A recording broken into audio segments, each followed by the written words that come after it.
Let me just introduce you very quickly, and then we'll get going with your presentation.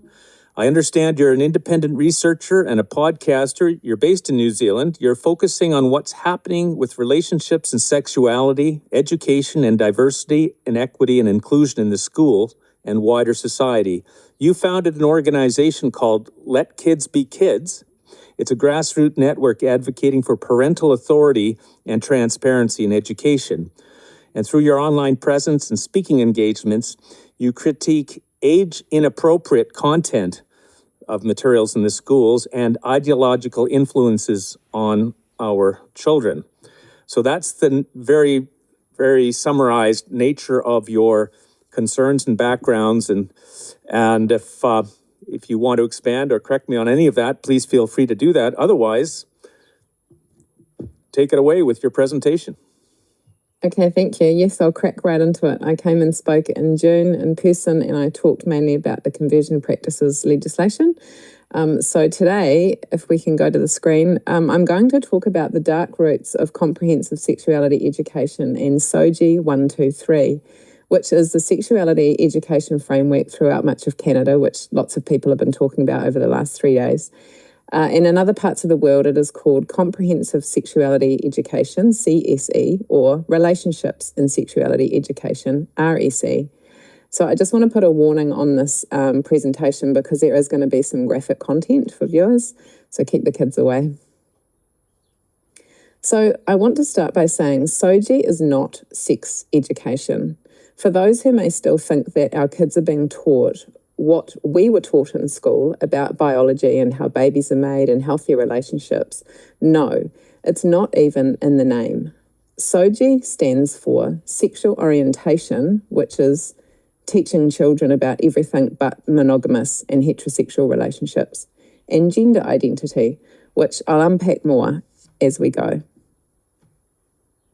So there are 3 theories that I'm going to outline today which make up today's SOGI, along with a specific pedagogy, because we need to know these stories, and they are just that. They are just theories, and they've permeated society and education to the point of almost destruction. It needs to be understood to be removed and corrected. The first theory is sexual from birth, which is from a man called Alfred Kinsey.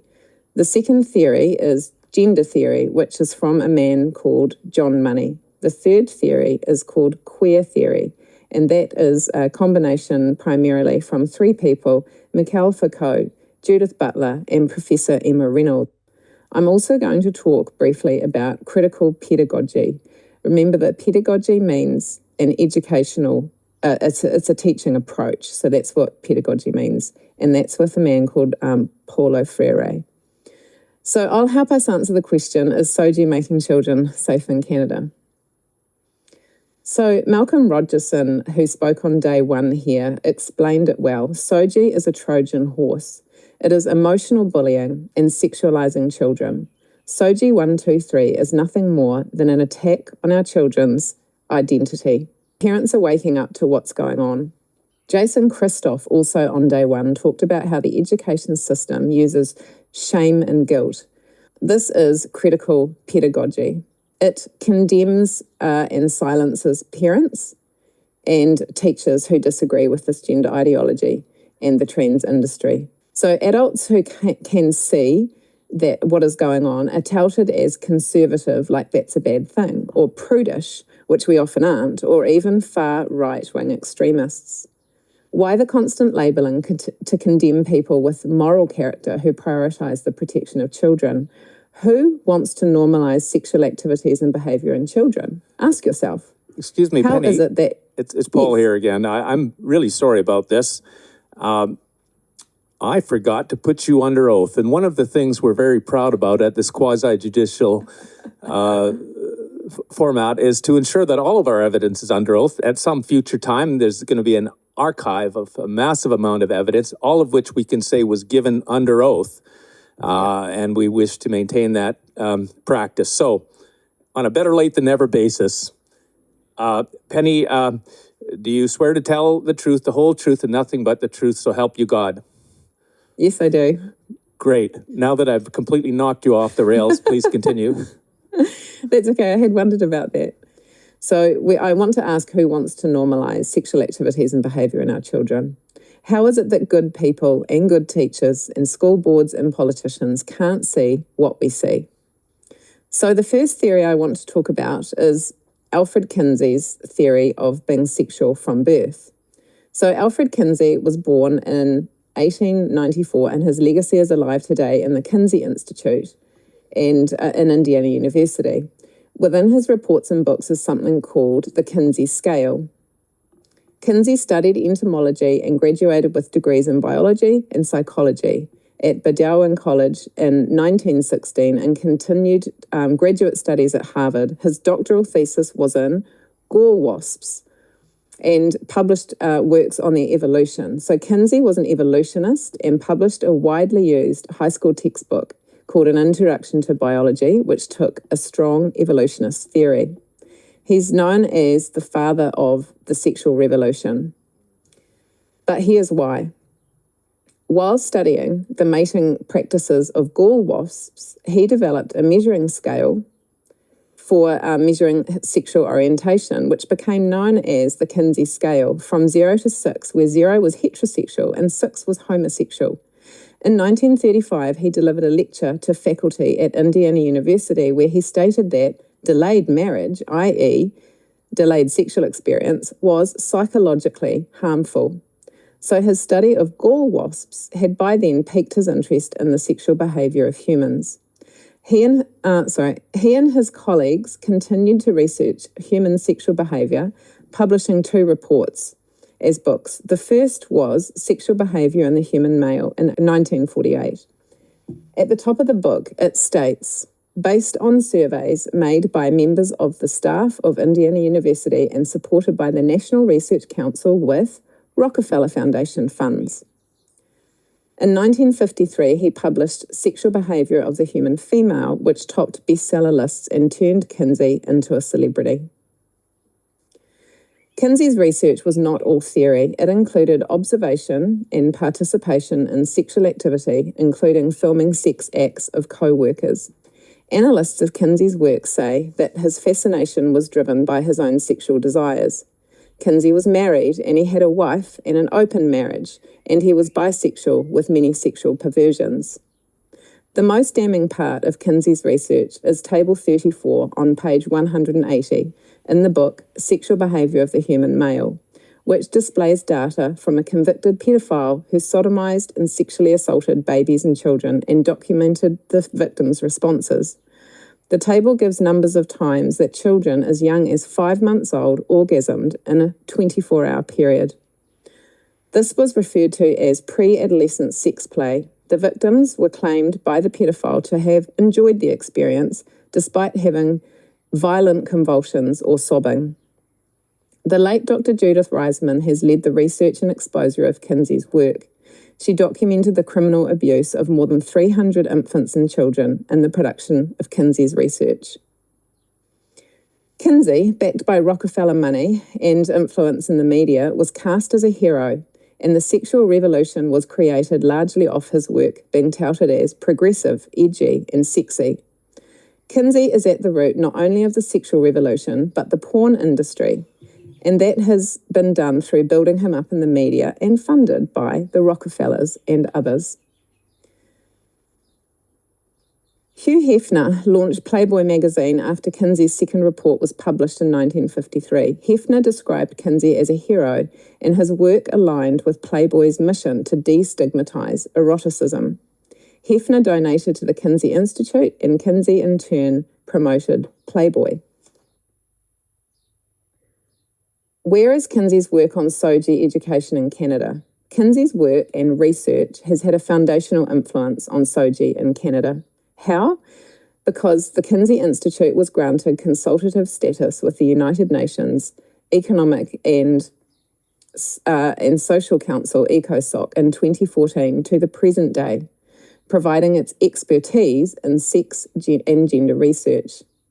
The document in Canada and New Zealand and many other countries refers to this one here, the International Technical Guidance on Sexuality Education. And they, being the United Nations, who tell us what to do, say it is essential to teach this material to our children.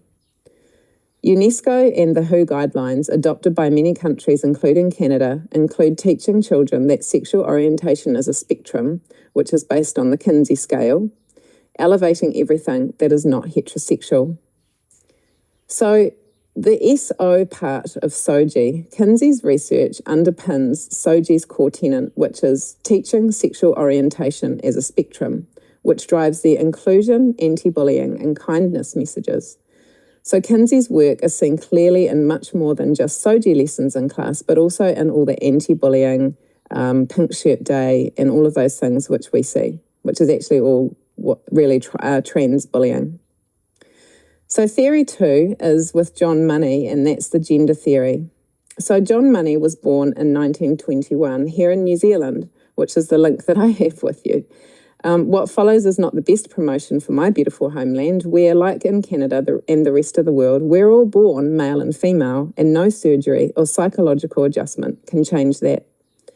Money studied psychology in New Zealand and then immigrated to the US, completing his PhD at Harvard in 1952. His doctoral thesis was on hermaphroditism, which is now termed intersex conditions, exploring how children with ambiguous genitalia were assigned and raised in a gendered world, i.e., biological truth in two sexes. His work primarily focused on sexual disorders, gender dysphoria, and related therapies, which made him a pioneering figure in sexology in the 50s and 60s. Johns Hopkins funded his studies on gender reassignment. Money co-founded the Johns Hopkins Gender Identity Clinic, which is the first transgender clinic in 1965. It was here that the first modern male-to-female gender confirmation surgery was conducted in 1966. Agnes was a male who, at the age of 19, sought genital surgery. He claimed to have developed female characteristics spontaneously during puberty. However, it was later revealed that he self-administered estrogen from age 12, hence debunking any theory that humans will naturally morph from one sex to another, or in whole or in part. And by the way, humans can't change sex. They can undergo operations, but that won't change you to the opposite sex, despite all the propaganda saying that it will. So John Money was known as the father of transgenderism. Money is most well known for the gender experiment of the Reimer twins. In 1965, Canadian Bruce Reimer suffered a botched circumcision that destroyed his penis. He's the one on the right. This is his twin brother on the left. Their parents consulted John Money after seeing him on TV as a celebrated sexologist. Money recommended raising Bruce as a girl, Brenda, including castration at 22 months, estrogen therapy, and female socialization, while treating his twin brother, Brian, as the control. Money reported the case as a success in publications, using it to advocate sex reassignment, even for non-intersex children. In reality, Brenda rejected femininity. He ripped off dresses, refused to play with dolls, and exhibited male behaviours, leading to severe depression and bullying. At age 14, Bruce learned the truth about himself. He was a boy. He transitioned back to male, David, underwent phalloplasty, married a woman, and raised stepchildren. Both of these twins developed schizophrenia, and Brian died by overdose in 2002 and David by suicide in 2004, aged 38. Money coerced sexual acts, including incestuous acts, between the brothers, and must have known that his experiment was clearly failing. It discredited his gender malleability theory. Male and female are not only physically, but innately, emotionally, and behaviourally different, and behaviour therapy doesn't change this.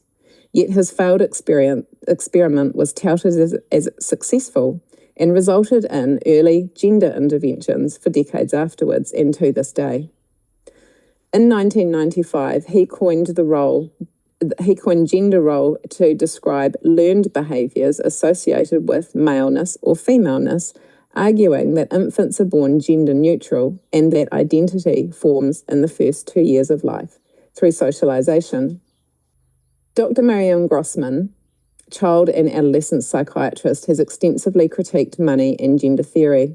Grossman says Money was a troubled individual with personal gender dysphoria, whose blank slate theory, claiming infants were gender neutral and identity is culturally imposed, has been utterly invalidated by neuroscience, showing prenatal sex differentiation. She says that Money was a pedophile who promoted incest, coercing the Reimer twins into abusive rehearsals and falsifying data to maintain the clinic's surgeries.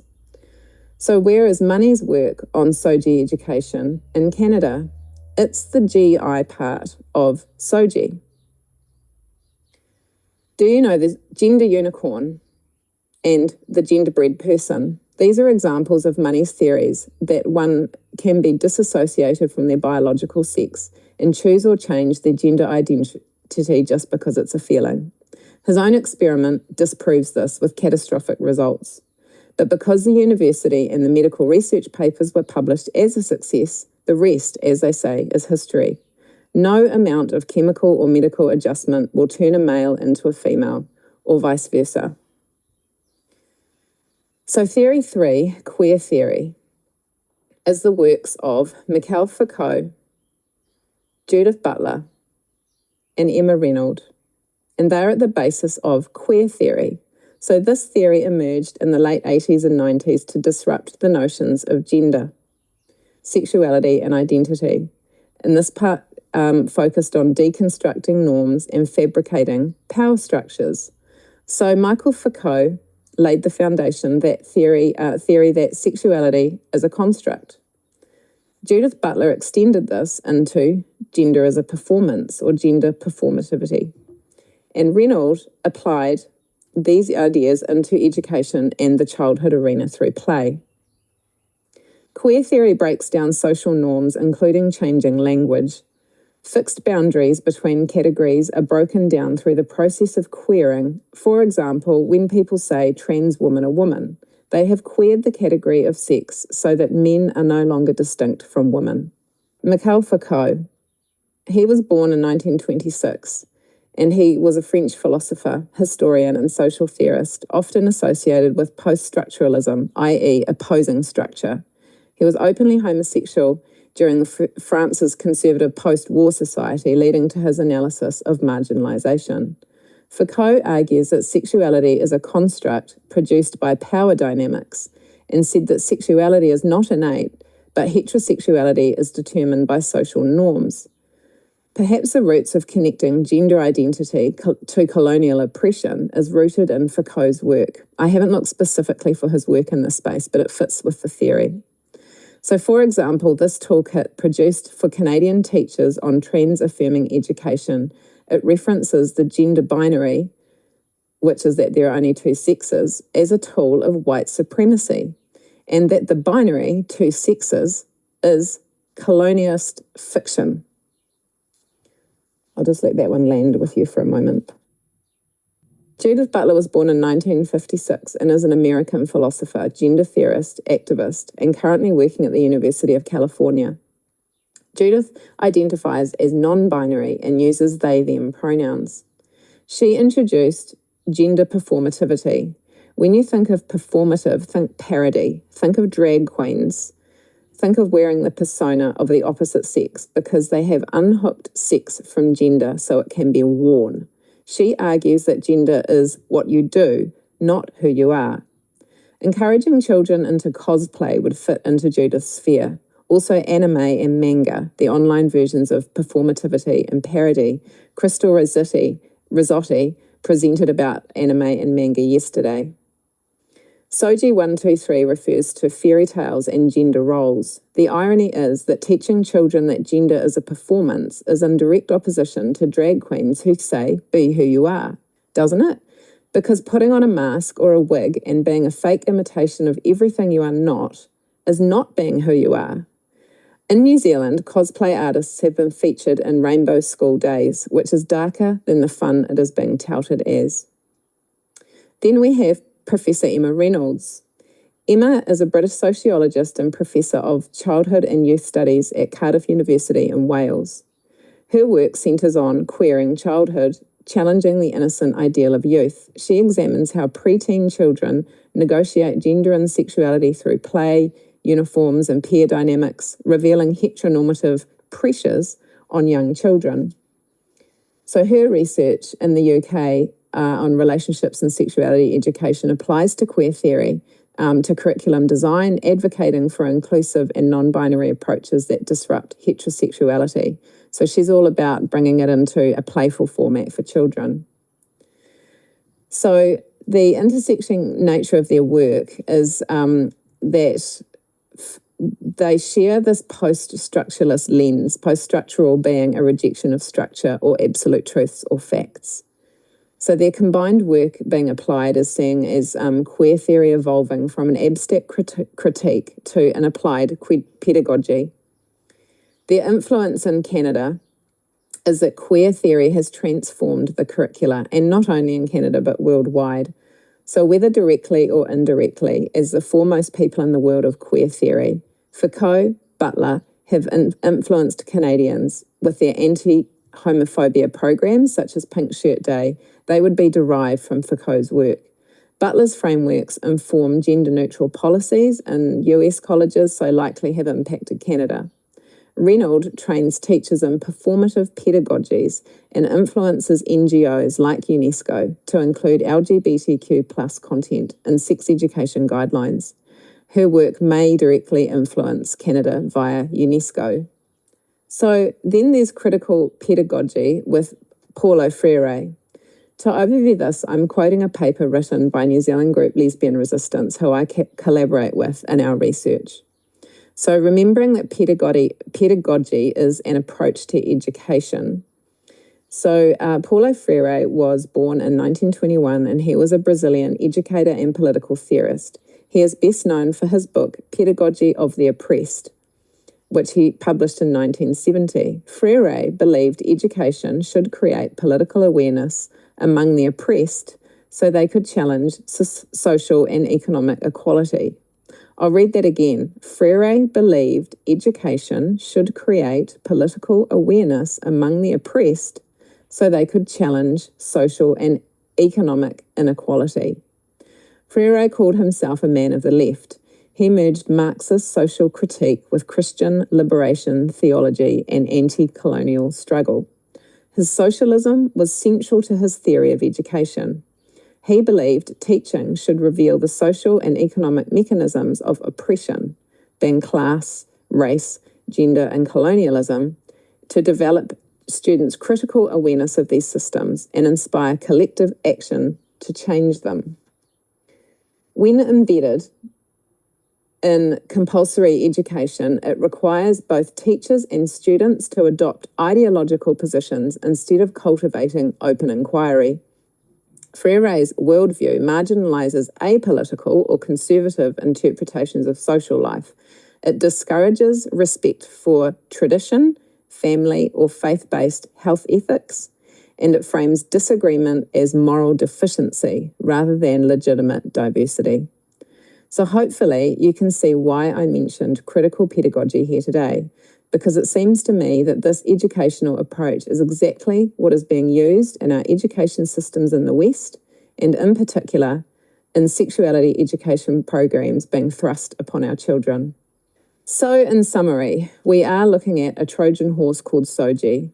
These key academic figures are at the root of what you see in schools as SOGI, sexual orientation and gender identity. It's not sex education, it's not biology, it's not morals and values. While we suffer from white coat syndrome, that is, we think of professors and academics as being more knowledgeable than us, we neglect to consider the way that those positions have been manipulating our opinions, our worldview, our education, medical, legal, and media systems. Another key point is this. All of the people who have put forth their theories are only that. They are theories. None of what I have shown you today is rooted in academic evidence or biological reality. The reality, of course, is that we humans are male and female, and sex cannot change. Whether these scholars like it or not, whether they have manipulated the minds of our children or not, that still won't change one's sex. Why do we have people like this laying the foundation for sex educations in school today? It doesn't appear that any of these people are heterosexual, except I think the last one, Paula Freire. From my research so far, Kinsey seems to be the only parent. None of the first 5 appear to promote or live a life of monogamy, marriage, families with mothers, fathers, children, and no other partners. Our governments and boards of education have allowed this to be who is directing our children's sex education, which is not sex education as our generation knew it. That was biological body function, puberty, etc. If these people do not promote the family structure ideals that are generally agreed foundational of a healthy, stable society, what hope do our children have of having their own stable, healthy families as they grow to become adults? These are crucial questions that families and school boards must be asking, because the evidence is out there for all to see, including here at the NCI over the last 3 days. SOGI 123 and everything around anti-bullying and trans stigmatization is political, ideological, and not rooted in truth. Those developing sex education programs that our children will attend will give the desired outcomes of those who develop the programs. Do you think, given who is behind CSE or SOGI, that the desired outcome is for children to grow up in healthy heterosexual or homosexual monogamous relationships? Do you think it encourages stable homes, strong identities, and large families or even small ones? It's simple when you start looking at resources that land in class, that little to no mention of abstinence, marriage, loving relationships, but plenty on abortion, sex techniques, and gratification. To even include SOGI under the guise of health should now become oxymoronic to anyone who is looking. So now that you know who is at the foundation of CSE, can you see why our children are not safe in Canada or anywhere where this is taught? And that ends my presentation.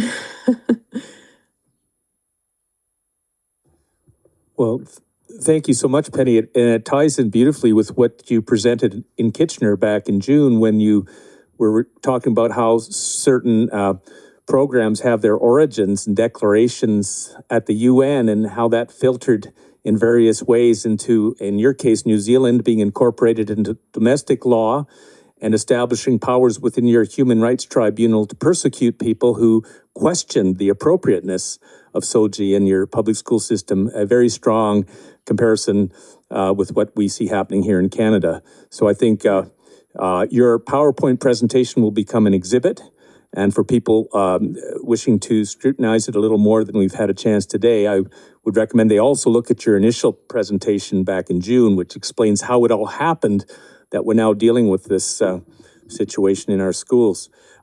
With that, I'm going to turn you over to the commissioners who I think have some questions. Penny, welcome back to the NCI. Hi. It's very refreshing to hear a rational, common sense voice. It's been a very long day today, and the madness endures, the lies continue. So before I crawl away and cry into my martini, which I'm going to do soon, can you please reassure me that you see some light at the end of the tunnel? You just made me cry. Like I said last time, it takes us, and that's why I attend the National Citizens Inquiry, because we have to put this on the record. Sorry. Because in your country and mine, there isn't any hope in the justice system. There's no hope at the moment, I don't believe, in the policing. We just had our ex-Deputy Commissioner of Police just pleaded guilty for acts of child pornography and bestiality. So the people in the high places need to be held to account, which is why I took the approach today of just putting this stuff clearly on the record, because it goes right back to the universities, the education systems, and the long march through the institutions since the school, the Frankfurt School in the 1920s. There are so many people out there that know this, but very few of us are in positions of power or authority where we can actually make a change. And meanwhile, the people who are in there either don't want to know or know and don't want to do anything about it. I'm at a loss as to what to do other than talk about it, and help people to raise the awareness, the consciousness, and to help each other and to help our parents to see what is really going on, because knowledge is power. I just go back to knowledge is power. When people know, then they have a decision. You know, you can't put your head in the sand anymore. You have a decision, and it could be a really tough decision. You might lose your job over speaking out about not using pronouns. You might become unpopular at school because you're going to the teacher. Deal with the uncomfortableness of that and keep going, because our future generations are going to thank us. We are creating history. Mm-hmm. Thank you. Penny, it's great to see you here again, and it's great for the NCI to be part of the platform for you to express your views and basically knowledge is power, so you've contributed to the power that we have here at the NCI in conveying your views. We are immensely grateful that you've joined us all the way from your beautiful little country of New Zealand. So all I can say is thank you, and God bless you, and keep up the good work. Thank you, and thanks to everybody at the NCI for having me again.